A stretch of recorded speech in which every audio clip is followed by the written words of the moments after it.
अदालत ने हमजा शहबाज को न हटाया ना नए इंतखाबात का हुक्म दिया।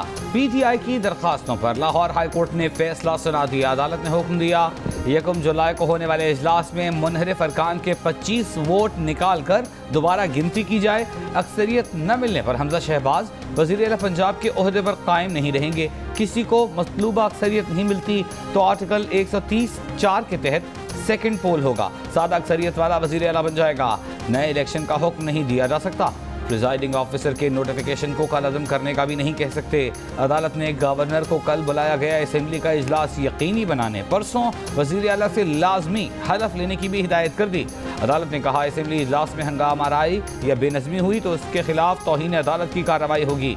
हमजा शहबाज के हलफ के खिलाफ अपीलें निपटा दी गईं। 5 रुकनी बेंच में जस्टिस साजिद महमूद सेठी ने फैसले से इख्तिलाफ किया। लिखा उस्मान बुज़दार की बहाली का नोट लिखा। ये जो आज फैसला भी आया है, वैसे मैं ये वाज़ेह कर दूं, हम कल सुप्रीम कोर्ट में जा रहे हैं इस फैसले के ऊपर कि हमजा अब कैसे चीफ मिनिस्टर बन सकता है। जब उन्होंने कह दिया उसकी इलेक्शन ही गलत हुई है तो वो चीफ मिनिस्टर किस पे है। तहरीक इंसाफ के चेयरमैन इमरान खान का हमजा शहबाज केस में लाहौर हाई कोर्ट का फैसला कल सुप्रीम कोर्ट में चैलेंज करने का ऐलान। चेयरमैन पीटीआई का कहना है नवाज शरीफ के खिलाफ हुदैबिया पेपर मिल्स का ओपन एंड शट केस है। नवाज शरीफ को एनआरओ दिया गया। इसहाक डार नवाज शरीफ के बेटे उनके दौर में भाग गए। पाकिस्तान में कभी NRO 1 और कभी NRO 2 दिया जाता है। चोरों को बचाने के लिए मुल्की इदारों को तबाह किया जा रहा है। नैब तरमीम करके 1100 अरब के केसेस माफ करा लिए गए। नैब अब चोरों के खिलाफ कोई कार्रवाई नहीं कर सकता। पार्लियामेंट का यह हाल है कि राजा रियाज ऑपोजिशन लीडर है, ना असेंबली और ना इलेक्शन कमीशन पर किसी को एतमाद है।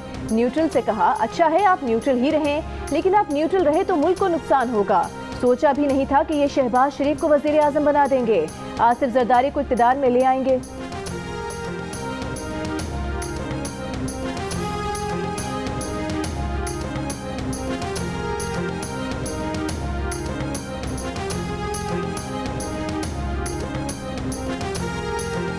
पंजाब को एक बार फिर बहरानों में धकेलने वालों को लेने के देने पड़ गए। मैंडेट को एक बार फिर धांधली से हथियाने की कोशिश करने वाले अब इंतखाब रोकने पर बज़िद हैं। मरीम नवाज का सियासी मुखालिफिन पर तंज। नायब सदर नून लीग ने कहा उनके अपने बहुत सारे अरकान उड़ान भरने को तैयार बैठे हैं। हुकूमत ख़त्म करते करते अपनी गिनती पूरी करने के लाले पड़ गए। पहले खुशी फिर गम। पीटीआई रहनुमा हाई कोर्ट का मुकम्मल फैसला सुनने से पहले ही खुशी मनाने लगे। तारीखी दिन आईन और कानून की फतह और जश्न के ऐलानात कर दिए।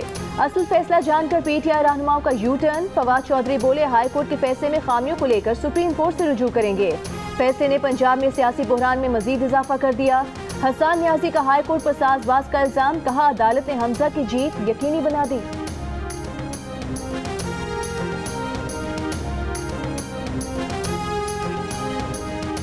स्पीकर पंजाब असेंबली और वजारत आला के उम्मीदवार परवेज इलाही की इलेक्शन के बॉयकॉट की तरदीद। कहा 11 अरकान बैरून मुल्क हैं, उन्हें वापस आने में वक्त लगेगा। इलेक्शन प्रोसेस को आगे करने के लिए सुप्रीम कोर्ट से वक्त मांगेंगे।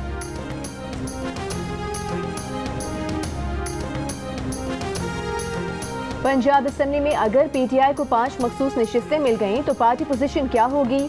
आदाद शुमार बताते हैं कि 5 सीटें हासिल करके भी पीटीआई अक़लियत में रहेगी और हुकूमती इत्तेहाद को 3 वोट्स की बरतरी हासिल रहेगी।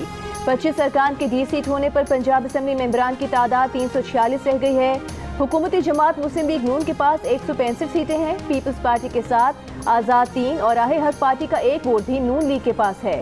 इन्हें मिलाकर हुकूमती इत्तेहाद के वोटों की तादाद 176 है। मौजूदा सूरत हाल में पीटीआई के 158, काफ लीग के 10 अरकान मिलकर ऑपोजिशन के 168 MPA बनते हैं। पीटीआई को 5 मखसूस नशिस्तें मिल भी जाएं तो ऑपोजिशन इत्तेहाद की तादाद 173 बनती है, जो ऑपोजिशन के 176 वोटों से 3 वोट कम है। अदालत ने नए इलेक्शन को कलअदम करार दिया, ना हमजा शहबाज को हटाया। पीटीआई को फैसले की समझ नहीं आ रही। रहनुमा नून लीग अता तारड़ को कल वोटिंग में जीत का यकीन। अदालत के बाहर गुफ्तगू। कहा अब भी हमारे इत्तेहाद को 9 वोटों की बरतरी हासिल है। कल हाउस में मौजूद अरकान की अक्सरियत की बुनियाद पर फैसला होगा। ये पिछले इंतखाब का तसलसल है। डेप्यूटी स्पीकर इंतखाब कराएंगे। इजलास कहाँ होगा ये फैसला गवर्नर का इख्तियार है।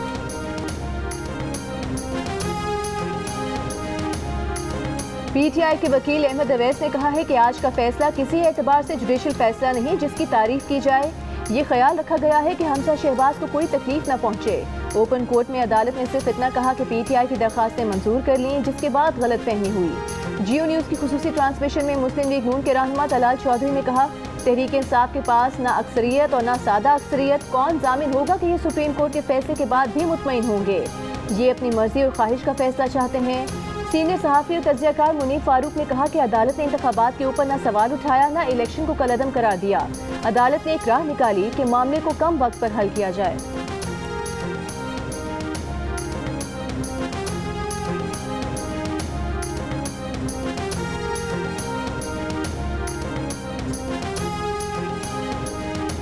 इत्तेहादियों के बढ़ते खुदशात पर वज़ीर आज़म शहबाज शरीफ और आसिफ जरदारी की मुलाकात, मौजूदा सियासी सूरत हाल पर गुफ्तगू। वज़ीर ख़ारजा बिलावल भुट्टो जरदारी, सरदार अयाज सादिक, साद रफ़ीक भी शरीक हुए। MKM ने पीपल्स पार्टी से मुआहदे पर अमल दरामद न होने पर शहबाज शरीफ से मुदाखलत की दरख्वास्त की थी। वज़ीर आज़म से रुकने कौमी असम्बली असलम भोतानी की भी मुलाकात, तहफ़्फ़ुज़ात दूर हो गए। असलम भोतानी का कहना है कि उनके मुतालिबात सिर्फ वज़ीर आज़म की हिदायत पर माने गए हैं, किसी और का इसमें अमल दखल नहीं।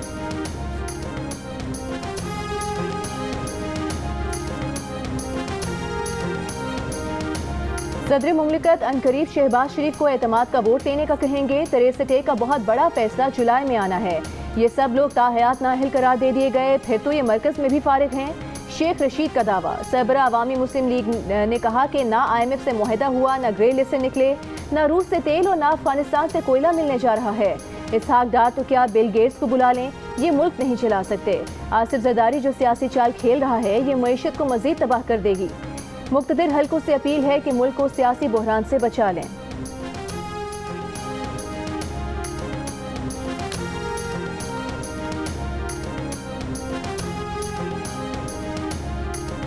ANP ने वफाकी हुकूमती इत्तेहाद से अलहदगी पर गौर शुरू कर दिया। एमल वली खान की ज़ेर सदारत ANP के मरकजी क़यादत का इजलास। ANP रहनुमाओं ने हुकूमती इत्तेहाद से अलहदगी का इख्तियार पार्टी सरबराह को दे दिया। एमल वली खान ने हतमी फैसलों के लिए मरकजी क़यादत का इजलास ईद के बाद तलब कर लिया।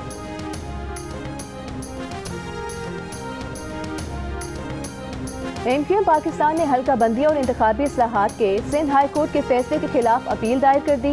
दरख्वास्त में कहा गया है कि सिंध में इंतखाबी इस्लाहात के बगैर शफाफ इलेक्शन मुमकिन नहीं है। बल्दियाती इंतखाबात के पहले मरहले में सरकारी मशीनरी इस्तेमाल की गई। बल्दियाती इंतखाबात में धांधली में इंतजामिया, पुलिस, इलेक्शन कमीशन का निचला अमला मुलविस था। बैलेट बॉक्स छीन कर नामालूम मकाम पर ले गए, जाली वोट डाले गए। दरख्वास्त में इस्तदा की गई है कि बल्दियाती इंतखाबात के दूसरे मरहले पर हुक्म इम्तना जारी किया जाए। सिंध हाई कोर्ट की 2 रुकनी बेंच ने 24 जून को MQM की दरख्वास्त मुस्तरद कर दी थी। कई दिन शदीद गर्मी के बाद बादलों ने मुल्क में एंट्री दे दी। इस्लामाबाद, लाहौर, गुजरांवाला, सियालकोट में आइंदा 24 घंटों के दौरान गरज चमक के साथ बारिशें मुतवक्के। मानसून के पहले स्पेल की ज्यादा शिद्दत से अनमें रहेगी। कराची में 100 मिलीमीटर से जायद बारिश की तवक्को। अर्बन फ्लडिंग का खदशा। डायरेक्टर महकमा मौसमियात का कहना है कि मानसून सिस्टम का मरकज अगर कराची से गुजरा तो 100 मिलीमीटर से जायद, दूसरी सूरत में 50 से 70 मिलीमीटर बारिश होगी। ठट्ठा में मूसलाधार बारिशों के पेश नज़र हाई अलर्ट। माहीगीरों के गहरे समुद्र में जाने पर पाबंदी। आज शाम या रात से खुशदार, कल्लात, बारखान, लसपेला, तुरबत, आवारान में तेज़ हवाओं, गरज चमक के साथ बारिश का इम्कान।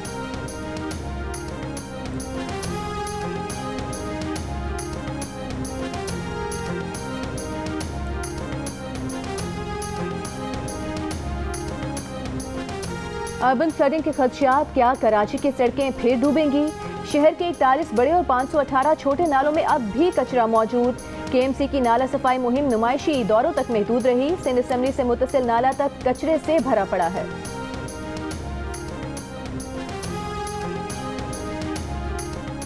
बालाई इलाकों में गर्मी की शिद्दत बढ़ने से ग्लेशियर्स पिघलने के अमल में तेजी। चित्राल के इलाके अटकोह की वादी, अरकारी में सैलाबी सूरत हाल।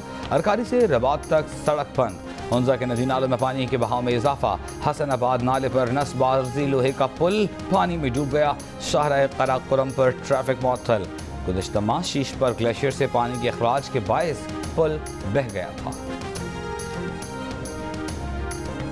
गर्मी इन, बिजली आउट। लोड शेडिंग का रोज बरोज बढ़ता दौरानिया। शॉर्टफॉल मजीद बढ़कर 7300 मेगावाट हो गया। बिजली बिना जिंदगी वबाल बन गई। कारोबार ठप, दर्जी बकरा ईद के ऑर्डर्स पूरे करने के लिए फिक्रमंद। तवील लोड शेडिंग पर आवाम के सब्र का पैमाना लबरेज। मुख्तलिफ शहरों में एहतजाज। छांगा मांगा में मुजाहरीन ढोल बाजे ले आए। सड़क बंद, ट्रैफिक में एम्बुलेंस भी फंसी रही।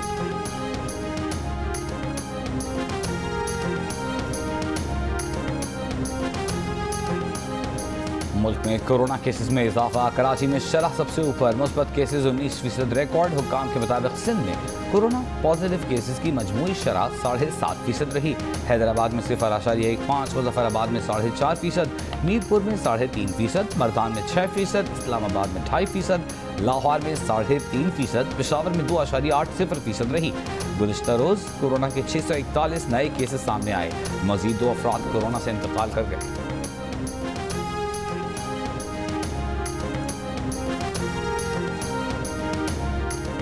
वज़ीर आज़म से चीनी सरकारी कंपनी नोरिनको के वक्त की मुलाकात। बिजली और काबिल तजदीद तवानाई, इंफ्रास्ट्रक्चर, टेलीकॉम और IT शोबों में सरमायाकारी की ख्वाहिश का इजहार।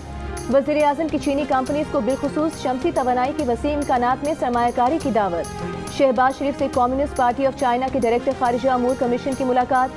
वज़ीर आज़म ने कहा कि हमें चीन के तजुर्बों से सीखना है। कराची में चीनी असासा पर हमलों के मुजरिमों को कैफरे किरदार तक पहुँचाने का यकीन दिलाया।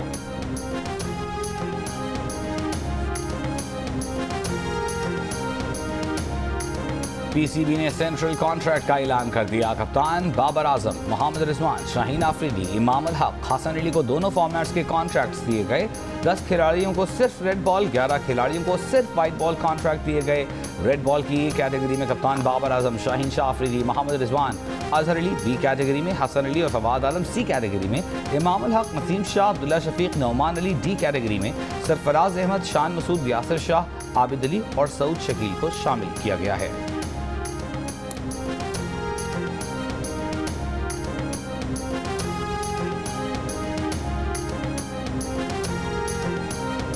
और इंटरबैंक में कारोबार के इख्तिताम पर डॉलर 52 पैसे सस्ता होकर 204 रुपये 60 पैसे पर आ गया। ओपन मार्केट में डॉलर 50 पैसे सस्ता 203 रुपये 50 पैसे पर ट्रेड हो रहा है।